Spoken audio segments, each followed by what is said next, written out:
já começar agradecendo aqui a referência que ele fez a esse nosso artigo, esse material que nós disponibilizamos para todos os participantes da ANAPAR, mas aquilo, na verdade, é uma síntese de uma reflexão que a gente tem feito aí ao longo do tempo.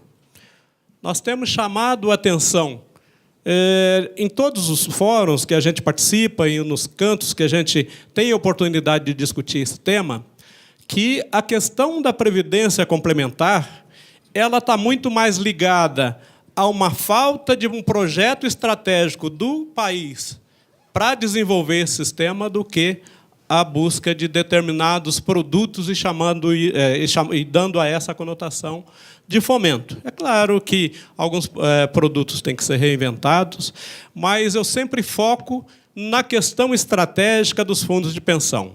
Primeiramente, nenhum Estado pode abrir mão de um sistema de previdência da forma que existe no Brasil, onde ele tem poupança de longo prazo, pode utilizar desses recursos para fazer poupança de longo prazo, para fazer investimentos de longo prazo, para fomento. É uma estrutura que ela foi literalmente criada para isso. Quando o governo militar pensou lá na década de 70 e 77 para criar fundo de pensão, e eu sempre me refiro a isso, não é porque ele gostava de trabalhador, não é porque ele gostava de participante de fundo de pensão, não é porque ele acordou um dia de manhã e falou: vou ajudar agora os trabalhadores a ter uma poupança. É exatamente porque ele precisava ter uma poupança de longo prazo, ele precisava fomentar o mercado de capitais e precisava livrar o Estado das aposentadorias das estatais, que era paga pela União. Então, assim, ali, naquele exato momento, a Lei 6437, ela apontava ali um objetivo estratégico para os fundos de pensão. Meu amigo Luiz Ricardo diz o seguinte, que o professor fez esse cálculo, e é a discussão que a gente tem trazido também para os debates, que essa primeira geração ela foi pensada em cima, basicamente, das estatais. Se a gente observar os fundos de pensão, os grandes fundos de pensão, eles estão em cima das empresas públicas.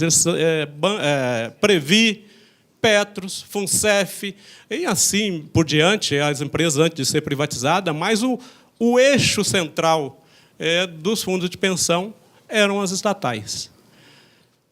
Qual que era a visão naquele momento? Olha, começa com as estatais, e aí é possível você também ampliar isso para a iniciativa privada. No momento em que esse sistema está mostrando a sua robustez, ele está crescendo, ele está fazendo um processo de acumulação, logo na sequência já começam algumas situações que o próprio governo propôs, que acaba desmantelando a confiança no sistema. Quer ver uma coisa? Mudança dos contratos previdenciários. Mudança na legislação com relação aos direitos assegurados nos contratos, forma de retirada de patrocínio. A gente tem uma série de questões que a gente pode elencar aqui, que a gente pode listar aqui, que, na verdade, recupera uma desconfiança que a gente tinha imaginado e que a gente tinha vencido. Que o histórico dos fundos de pensão, para a cabeça do trabalhador, ele estava muito vinculado aos sistemas que foram falidos à época. Lembra aí dos CAPEMES, daqueles vários sistemas que deram origem. Montepios, assim, tem uma série de sistemas que ele já trouxe para o sistema essa desconfiança. E iniciou-se um trabalho onde se podia estar recuperando isso, e aí teve uma série de desvinculação, uma série de desvios nesse rumo, e a gente acabou retomando aí esse processo de desconfiança. Se a gente observa esse ciclo, como bem disse aqui, ele terminou em 2013. Se a gente pega 77 com 35 anos, 2013, quem tinha que acumular nos fundos de pensão terminou esse período. A partir daqui, esses grandes fundos de pensão, esses grandes recursos que foram aportados nos fundos de pensão, eles só vão ser sustentados pelos investimentos. né, os investimentos, aquela forma de retorno que foram colocados. Essa geração, até pela segurança da legislação e pelo controle, pelo acompanhamento dos participantes e pela atuação que hoje tem sido desenvolvida, o pagamento dos participantes estão garantidos dentro dessa lógica do sistema. Mas e a nova geração? E a partir daí? Eu, pelo menos, não tenho acompanhado nenhuma discussão mais estratégica com relação a essa segunda geração, e é isso que a gente precisa pensar. Eu estou muito feliz em trazer esse debate nesse momento, porque as palestras anteriores elas mostram que o rumo que hoje a orientação política do país ela leva é completamente diferente disso que nós imaginamos. Não é. Desculpa, Luiz. Eu vejo muita questão da geração Y, dessa geração que é difícil realmente do convencimento, mas eu queria lembrar que, há 40 anos atrás, nós também éramos geração Y. A mesma rebeldia que hoje tem, nós também tivemos. Quando eu entrei para o Fundo de Pensão, aliás, quando eu entrei para a Caixa, eu entrei com aquela questão de logo eu vou sair, logo eu vou buscar outro emprego, logo eu vou ser qualquer outro tipo de profissional, e acabou a gente ficando no provisório permanente até hoje. Não é isso? Isso é uma questão que está intrínseca no próprio ser humano de querer fazer essa mudança, principalmente na juventude. Eu não abro mão da minha geração Y, viu? Não é só hoje que é assim, não. Sempre foi. Existia alguma outra alteração, existia uma outra mudança, e as mudanças também do sistema previdenciário, elas acompanham as mudanças na legislação trabalhista. Isso aí aquele sistema, aquele mercado de trabalho que pensava que o trabalhador entrava numa empresa e aposentaria naquela empresa, era uma lógica que estava colocada. Com o tempo, isso aí detonou. Mas eu queria voltar à questão dos incentivos. Eu vejo que algumas atuações hoje do próprio sistema ele tem dificultado essa questão da confiança no sistema. Quando você abre os jornais, abre as revistas, ou então ouve as informações pela imprensa, 99% são informações negativas com relação à Previdência complementar. E isso incentivado, muitas vezes, por uma forma de que nós também não reagimos a isso. Nós permitimos, e aí o sistema como um todo é grande responsável por isso, transformar a figura de um déficit num rombo. Qualquer entidade hoje que tiver um déficit é caracterizado como se fosse um rombo, como se fosse um grande desvio, como se fosse uma grande situação em que as pessoas, de uma maneira geral, são colocadas como dificuldade, péssimo gestor, ou então não cuidado com a questão dos benefícios, não cuidado com os planos, e isso traz para o sistema. Eu imagino hoje, Luiz Carlos, você conversando com seu filho, quando ele vê a história lá, que os fundos têm rombo A, tem rombo B, tem rombo não sei do quê, se ele realmente vai se animar a entrar para um processo como esse. Né? Então, assim, essa é uma situação que foi permitida até pela própria legislação que foi criada. Quando a gente pega a Resolução 26, eu quero voltar um pouquinho antes da Legislação 26. Será que os fundos de pensão nunca tiveram déficit antes da Resolução 26? Pelo que acompanha o sistema, é difícil o ano em que dava superávit no passado, com a Selic lá nas alturas. Só que esses recursos eram apropriados de forma completamente diferente do que deveriam ser apropriados. E a gente conhece aí os investimentos que foram realizados naquela época, o que viraram, qual que é o resultado disso para os participantes, só que nós não tínhamos a capacidade, nós não estávamos empossados como sujeitos nesse processo. Nós não sabíamos, nós só íamos discutir previdência complementar 2, 3 meses ou um ano antes da aposentadoria, o resto deixava. Patrocinador indicava conselho deliberativo, conselho fiscal, fazia o tipo de investimento, e hoje nós tivemos um grande avanço. E é claro que, quanto maior a transparência, maior são as informações que elas emergem do sistema, e é claro que as questões que elas teriam que ser colocadas de uma maneira muito mais clara, muito mais objetiva, até assumindo que investimentos, aqui fundo de pensão, ele tem investimento de risco. Investimento significa risco, assumir risco. E quando houve aí, como aqui foi dito anteriormente pelos palestrantes anteriores, que a nossa lógica de capitalista é uma lógica de rentista, nós vivemos do rentismo, quando se tentou mudar um pouco essa dinâmica e partir para alguns investimentos estruturados, houve o que está havendo tudo aí. Eu acho que todos os dirigentes que tiveram algum tipo de investimento estruturado está correndo um risco de ser penalizado de alguma forma. Eu acho que é essa forma de ver o processo, de ver o desenvolvimento social do país, o papel dos fundos de pensão no fomento, no crescimento do país e na preservação dos direitos de todos os participantes. Quando pensa no participante objetivamente, nós temos algumas situações que os participantes tiveram as suas contribuições e que eu vou pegar um exemplo aqui e que os participantes estão correndo o risco de perder a sua capacidade de receber os seus benefícios por responsabilidade única e exclusiva do governo, que é o caso da Refer. Meu amigo Marcos André tem sido um lutador na tentativa de conduzir a esse processo, mas aqui a gente tem que reconhecer o seguinte: se a dívida do governo com a Refer ela não for paga por esse período, até o final do ano, não sei qual que é o período aí, o Marcos André, mas tem recurso para pagar os participantes até o final do ano.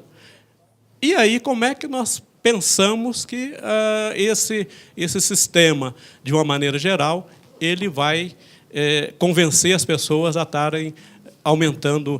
E eu peguei a questão do Marcos André, mas se a gente for pegar assim, a questão dos serviços passados que foram aí simplesmente desaparecidos, os serviços passados que não foram pagos, os serviços passados que não estão colocados aí às claras, o tipo de investimento, os recursos que não foram aportados, eu acho que essa é a reflexão que a gente precisa fazer.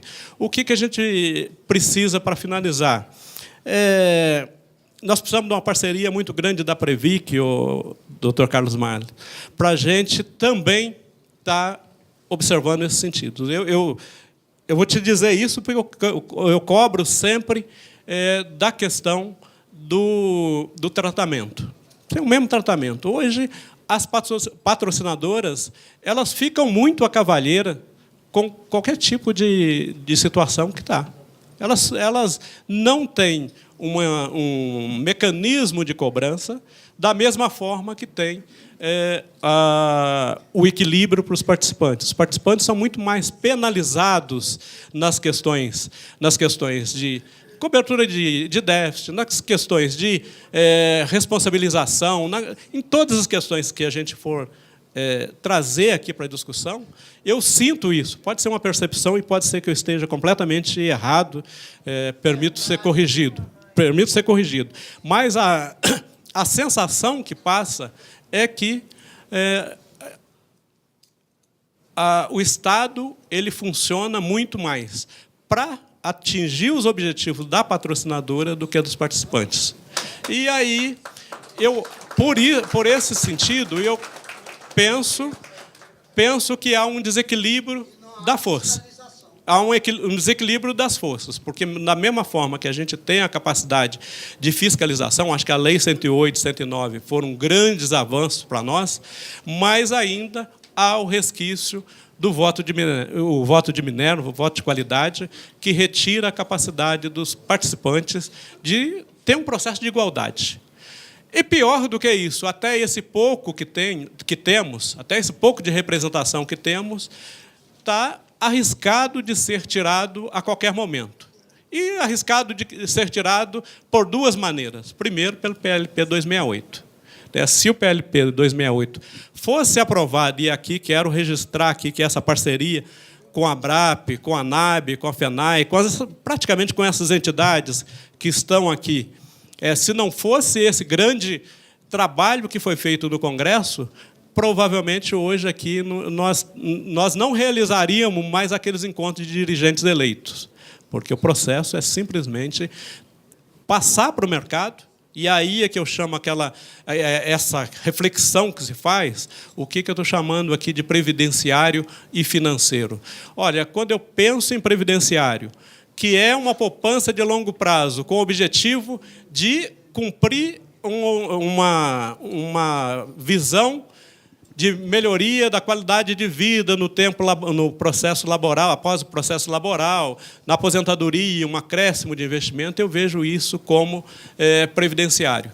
Mas, se eu admito que as mudanças que estão colocadas aí é simplesmente para integrar para o sistema financeiro, e aí a gente tem todas as indicações, todas as pistas, que hoje nós estamos correndo o risco de que os nossos 700, 800 bilhões que foi dito aqui, está correndo um grande risco de ir para os bancos e seguradoras, se não for pelo 268, porque eu acho que 268 hoje está distante do nosso, pelo menos com essa confusão que está hoje, ele deixou de ser prioridade, mas tem também uma outra resolução que está sendo discutida, e é isso que a gente precisa prestar bastante atenção, que é o processo de transferência de gerenciamento.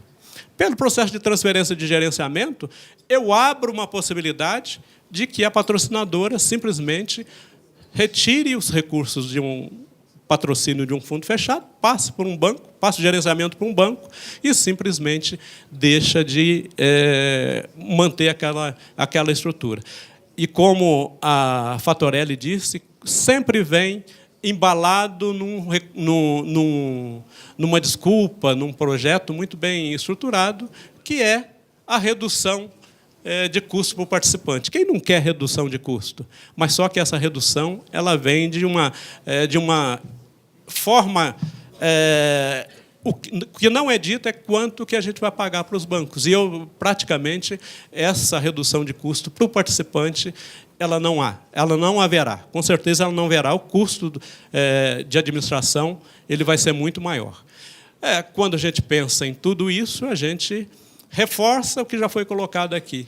Nesses dois processos, e eu sempre me lembro do que foi feito no Chile. No Chile, se a gente for pensar, o processo foi exatamente esse. A discussão da Previdência foi exatamente essa. Foi passado para o sistema financeiro da mesma forma que está sendo discutido aqui no Brasil, só que hoje os chilenos vão lá buscar o seu benefício, em média, 36% a 40% do...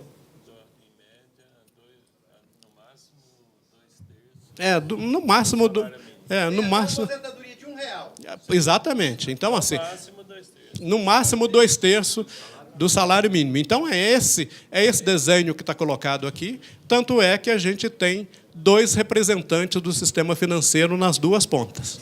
Nós temos o Meirelles como ministro e o secretário, que também é da iniciativa da Previdência Privada, dessa iniciativa como um todo.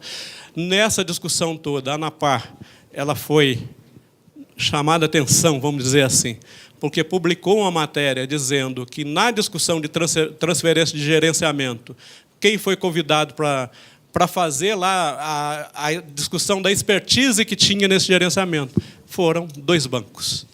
Por aí a gente observa que 3 bancos que foram lá apresentar o seu maravilhoso serviço de administração pública para captar esses recursos dos fundos de pensão. Então, são questões que eu acho que a gente precisa aprofundar, precisa discutir com bastante seriedade, para que a gente consiga defender um sistema perene, um sistema que tenha aí uma visão de futuro que possa beneficiar a sociedade. Muito obrigado.